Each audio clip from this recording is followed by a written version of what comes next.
ना शोरूम पे काम किया यार। मतलब मैंने ना कभी भी बहुत ही लेविश लाइफस्टाइल नहीं देखा। मैं एक लोअर, जिम का जो लोअर है ना, मैंने 2 से 2.5 साल चलाया, जिसको मैं सिल सिल के पहनता था। ऐसा लगता है ना जिनको कि वो उनका मन नहीं करता। अपने मम्मी पापा को आप सपोर्ट करते हुए देखोगे ना, मम्मी पापा को हार्ड वर्क करते हुए देखोगे ना आपकी फैमिली के लिए, आपको ऐसा लगेगा कि आप 10% भी नहीं कर रहे जिम हो उसका। करते हैं वो इसलिए करते हैं कि मुझे रिवेंज लेना है, मुझे धोखा मिला। रिवेंज के लिए भी कर रहे हैं, सही कर रहे हो। इस तरीके से आप आगे तो बढ़ोगे, और बिल्कुल। एक टाइम के बाद अपना माइंडसेट इतना ग्रो हो जाएगा कि आपको लगेगा कि हाँ, मेरे को ये रिवेंज इतना आगे तक लेकर आ गया, अब मैं और आगे जा सकता हूँ। रिवेंज के चक्कर में बस तोड़ फोड़ मत देना किसी को। टैक्सी भी 500 है, और जो कि स्काई ब्लू कलर में है। तो दूसरी चीज़, ग्वालियर के अंदर जो मेरी सिटी है, इसके अंदर स्काई ब्लू कलर कोई कार का नहीं है। तो वो इतना फेमस हो गया व्लॉग से कि लोगों को पहचान में आने लग गया कि ये यश की गाड़ी खड़ी हुई है। मैं डाइट आज ले रहा हूँ ना पर डे की, वो 4 साल पहले, 5 साल पहले मैं पूरे महीने में अफोर्ड नहीं कर सकता था जो डाइट मैं आज एवरीडे लेता हूँ। नमस्कार गोले ब्रेकिंग में आप सभी का स्वागत है। मेरा नाम है शिखर सक्सेना। आज हमारे साथ जो मौजूद है, शायद ही ऐसा कोई हो जो इन्हें ना जानता हो। ग्वालियर में इनका नाम है यश आनंद जी। यश आनंद जी काफ़ी अपनी बॉडी बिल्डिंग को लेकर ग्वालियर शहर में मशहूर हैं।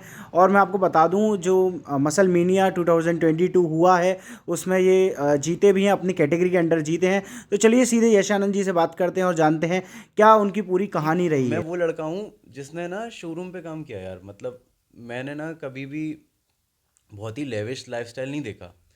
मैं एक लोअर, जिम का जो लोअर है ना, मैंने 2 से 2.5 साल चलाया, जिसको मैं सिल सिल के पहनता था। अब मैं वो लड़का हूँ जो आगे बढ़ रहा है, तो मैं क्यों नहीं शेयर करूँ। तो मेरे मन के अंदर हमेशा ये था कि जिस इंसान के पास में सब कुछ है वो तो कर लेगा कुछ ना कुछ। मुझे उस इंसान को मोटिवेट करना है जो इंसान ने लाइफ में हार रहा है, जो इंसान अपने आप को कमज़ोर समझ रहा है। तो मैं उस इंसान को बता पाऊँ कि तू कमज़ोर नहीं है, तेरा समय कमज़ोर है यार, तू कर सकता है, बस तेरे को अंदर ताकत रखनी है। और इस तरीके से बढ़ते बढ़ते कहाँ वो लड़का जिसके पास मैं, जो मैं डाइट आज ले रहा हूँ ना पर डे की, वो 4 साल पहले, 5 साल पहले मैं पूरे महीने में अफोर्ड नहीं कर सकता था जो डाइट मैं आज एवरीडे लेता हूँ। और अगर ऐसा पॉसिबल है ना, तो कोई भी कुछ भी कर सकता है। वहाँ से बढ़ते बढ़ते बढ़ते बढ़ते एक एक तरीके से अपने आप ही रास्ते खुलते चले गए।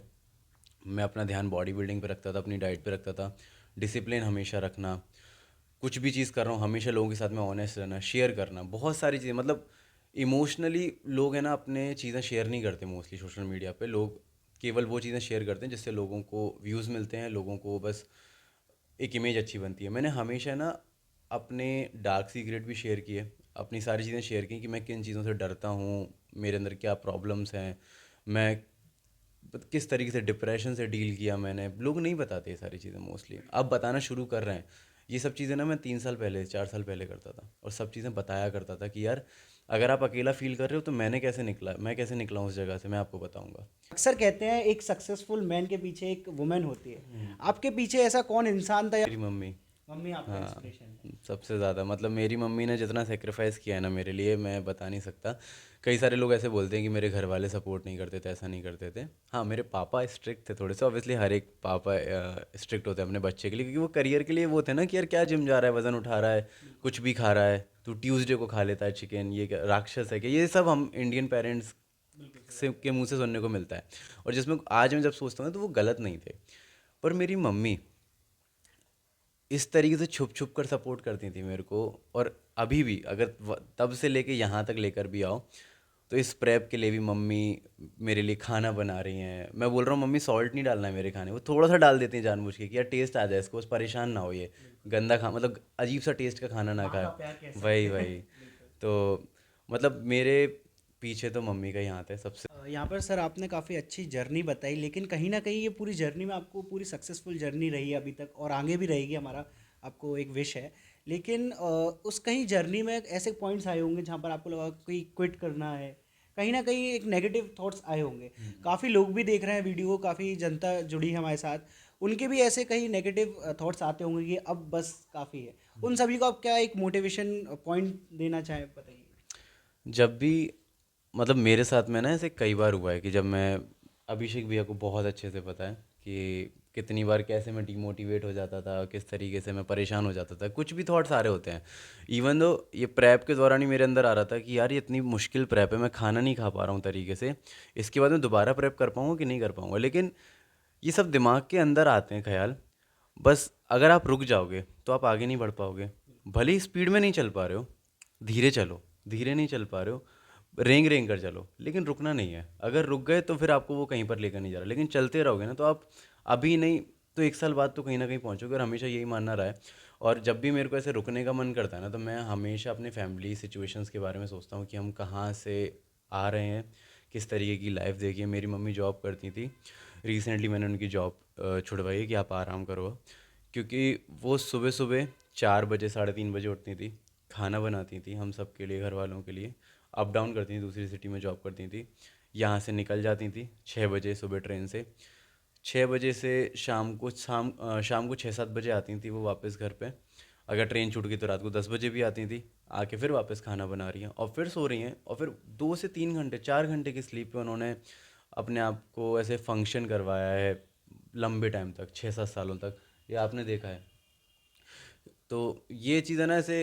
अब मैं तो उस टाइम पे जब कैपेबल नहीं था तो मैं देखता था ना, तो मुझे बहुत बुरा लगता था अंदर से कि मैंने कहा मैं हेल्पलेस हूँ, मैं कुछ कर नहीं पा रहा। लेकिन जैसे ही मेरे अंदर आया कि यार नहीं, अब मैं कैपेबल हूँ, मैं मम्मी की जॉब के लिए बोल सकता हूँ कि आप आराम करो अब, तो उस मोमेंट पे काफ़ी अच्छा लगा था। और जब भी मुझे ऐसा लगता है कि मुझे रुक जाना चाहिए, मैं नहीं कर पा रहा हूँ, मेरे से नहीं संभल रही हैं चीज़ें, या फिर क्विट करने का मन करता है, हमेशा अपने पेरेंट्स की सिचुएशन के बारे में सोचता हूँ। और जो भी लोग ऐसा लगता है ना जिनको कि उनका मन नहीं करता, अपने मम्मी पापा को आप सपोर्ट करते हुए देखोगे ना, मम्मी पापा को हार्ड वर्क करते हुए देखोगे ना आपकी फैमिली के लिए, आपको ऐसा लगेगा कि आप 10% भी नहीं कर रहे हो उसका। हाँ। तो अभी हमारे साथ अभिषेक जी जुड़े हुए हैं। वो इन कह सकते हैं यशानंद जी के एक कोच भी हैं और उनके एक फ्रेंड भाई कुछ भी कह लीजिए, बड़े भाई कह लीजिए।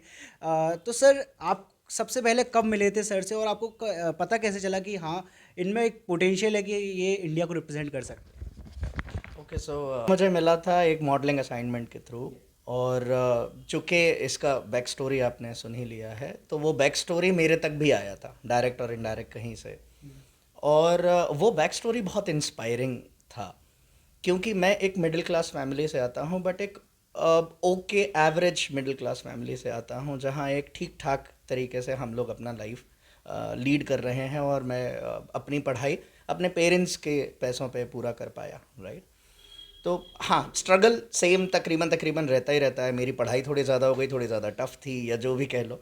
पर मेरे लिए क्योंकि फ़िटनेस वाली बात है और जिम वाली बात है, तो मेरी हॉबी से रिलेटेड अगर मुझे कोई छोटा भाई मिल जाए, वैसे भी मैं मेरे घर में छोटा हूँ, तो वो एक रही है हमेशा, एक बात रही है कि कोई छोटा भाई तो मिले जिसको मैं सिखा सकूं या जिसके साथ मैं रह सकूं, जिसको मैं ये कह सकूं कि यार मैं हूं तेरे पीछे, तू कर, तेरे को जो करना है तू कर, मैं हूं तेरे साथ।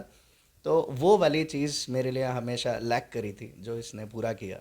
तो ये मुझे मिला था 2018, जब इसने मिस्टर ग्वालियर जीता। उससे बिल्कुल थोड़ा, हाँ मतलब ये कहूँ तो उससे बिल्कुल थोड़ा हम एक दूसरे को जान पाए। मिले हम बहुत पहले थे, बट हम जो ढंग से क्लोज आए, जब हमने बात किया, एक दूसरे से बात किया, तो हम समझ पाए कि ओके, हम तकरीबन तकरीबन एक जैसा सोचते हैं। और जिन जिन चीज़ों से ये गुज़र रहा था, उससे मैं बहुत पहले गुज़र चुका था। तो मुझे मालूम था कि इससे डील करके मैं आगे आया हूँ, तो ऐसे डील अगर ये भी कर ले या इसी ट्रैक पर अगर ये भी चल ले, तो थोड़ा सा मदद हो जाएगी उसकी खुद की, और शायद मेरा एक्सपीरियंस कहीं सही जगह लग जाए। यश आनंद जी की जो कार है काफ़ी फेमस है, मिडिल क्लास से उठे एकदम से आपकी गाड़ी तक को लोग बाग पहचानने लगे, तो कैसा फील होता है कि हाँ भाई अब तो गाड़ी भी मेरी पहचानी जाती है? पहली चीज़ तो वो मेरी पहली कार है, तो जी। ऑब्वियसली लोगों के मन में बहुत ज़्यादा ऐसा था कि जो लड़का मतलब खुद के पैसों से साइकिल नहीं खरीद पा रहा है, वो लड़का कार खरीद रहा है अपने पैसों से। और सरप्राइज़ किया था मैंने घर वालों को एकदम से कि देखो गाड़ी लेकर आ गया मैं। तो वो चीज़ लोगों के मन में इतना ज़्यादा था कि उन्होंने सबसे पहले कार को देखा कि यार ये कार लेकर आया। मेरी कार XUV 500 है, और जो कि स्काई ब्लू कलर में है। तो दूसरी चीज़, ग्वालियर के अंदर जो मेरी सिटी है, इसके अंदर स्काई ब्लू कलर कोई कार का नहीं है।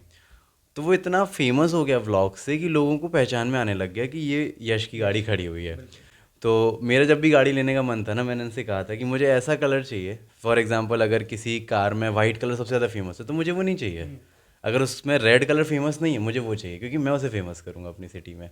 वो आइडेंटिफाई हो पाएगी कार इस तरीके। इस वजह से मैंने वो स्काई ब्लू कलर लिया था, जो कि इतना फेमस है कि मतलब अगर मैं नहीं भी दिख रहा हूँ, गाड़ी कहीं पे खड़ी होती है तो लोग पहचान लेते हैं कि ये यश की कार है। सर इसी के साथ कई देखा जाता है कई लोग जो जिम करते हैं वो इसलिए करते हैं कि मुझे रिवेंज लेना है, मुझे धोखा मिला। तो उस पे आपका क्या कहना है? क्योंकि कई आप जैसे बड़े इन्फ्लुएंसर्स का ये एक ड्रीम होता है, वहीं एक जो और लोग जिम कर रहे हैं उसको एक रिवेंज के तौर पे कर रहे हैं, उसके लिए क्या कहेंगे?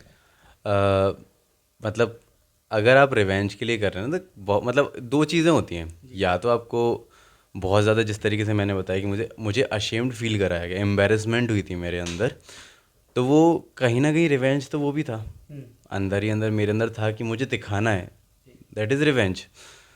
तो सबसे पहली चीज़ कि अगर आप एक जगह से दूसरी जगह जाना चाहते हो ना, मन के अंदर बिना रिवेंज के आगे जाना बहुत मुश्किल होता है, क्योंकि आप के अंदर भूख नहीं है उसको करने की। आप क्या सोचोगे, हो गया तो ठीक, नहीं हो रहा छोड़ो। रिवेंज जब रहेगा ना, आपको लगेगा मुझे दिखाना है। अब वो रिवेंज, ऐसा नहीं कह रहा मैं कि दुश्मनी को लेकर हो, ऐसा भी हो सकता है आपको किसी को दिखाना है, प्रूफ करना है। जब भी प्रूफ करने की बात आती है ना, आप पहले से ज़्यादा काम करते हो, और ये एक लिमिटेड टाइम तक रहता है। आप एक टाइम के बाद समझ जाते हो कि यार ये लंबे टाइम तक मैं इस चीज़ की वजह से फंक्शन नहीं कर सकता कि मेरे को हमेशा किक मिले। एक टाइम के बाद आप अपने आप रुक जाते हो, और फिर आपका माइंडसेट इतना ग्रो हो जाता है कि आप अपने आप आगे चलते चले जाते हो। तो जो लोग रिवेंज के लिए भी कर रहे हैं, सही कर रहे हो, इस तरीके से आप आगे तो बढ़ोगे, और एक टाइम के बाद अपने माइंडसेट इतना ग्रो हो जाएगा कि आपको लगेगा कि हाँ, मेरे को ये रिवेंज इतना आगे तक लेकर आ गया, अब मैं और आगे जा सकता हूँ। रिवेंज के चक्कर में बस तोड़ फोड़ मत देना किसी को। ठीक है, यहाँ पर यश आनंद जी से बात करी, उनकी कैसे वो मोटिवेटेड रहते हैं, कैसे वो डिसिप्लिन रहते हैं, सब हमने आपको आज इस लाइफ जर्नी उनकी बताई। आपको ये वीडियो कैसी लगी कमेंट बॉक्स में जरूर बताएं। यश आनंद जी की बॉडी कैसी लगी वो भी कमेंट बॉक्स में जरूर बताएं। बाकी इस वीडियो को ज़्यादा से ज़्यादा शेयर करें, और ऐसी ताज़ा तीन खबरों के लिए जुड़े हैं गॉलिब ब्रेकिंग के साथ, सबसे पहले सबसे सटीक।